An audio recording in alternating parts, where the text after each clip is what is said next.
കുട്ടിക്കാലം എന്ന് പറയുന്നതേ ഭയങ്കര മാജിക് ആണല്ലേ. എൻ്റെയൊക്കെ അച്ഛനും അമ്മയും പറയാൻ കേട്ടിട്ടുണ്ട്, പണ്ട് ഞങ്ങൾ അപ്പൂപ്പന്താടി പറിച്ചുകൊണ്ട് നടന്നതാണ്, കഞ്ഞിയും കറിയും വെച്ച് കളിച്ചിട്ടുണ്ട് എന്നൊക്കെ.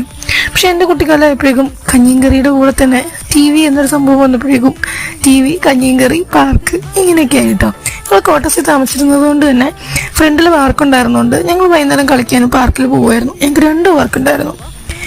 ഇനി എൻ്റെ മോൻ്റെ കാലമായപ്പോഴേക്കും TV മാത്രമല്ല ഫോണും വന്നു.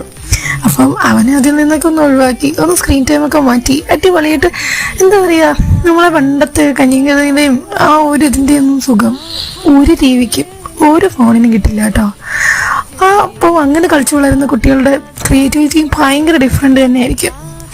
അതുകൊണ്ട് തന്നെ ഞാൻ എൻ്റെ മോന് മാക്സിമം സ്ക്രീൻ ടൈം ഒഴിവാക്കിയിട്ട് വേറെ എന്തെങ്കിലും ഇതുപോലത്തെ കാര്യങ്ങൾ അവന് കൂടുതലും എന്താണോ അവന് ഇഷ്ടമുള്ളത് അത് ചെയ്യിപ്പിക്കാറാണ് കേട്ടോ പതിവ്. അങ്ങനെ പാർക്കിൽ കൊണ്ടുവരുന്ന ദിവസമായിരുന്നു. Tata, bye bye, see U.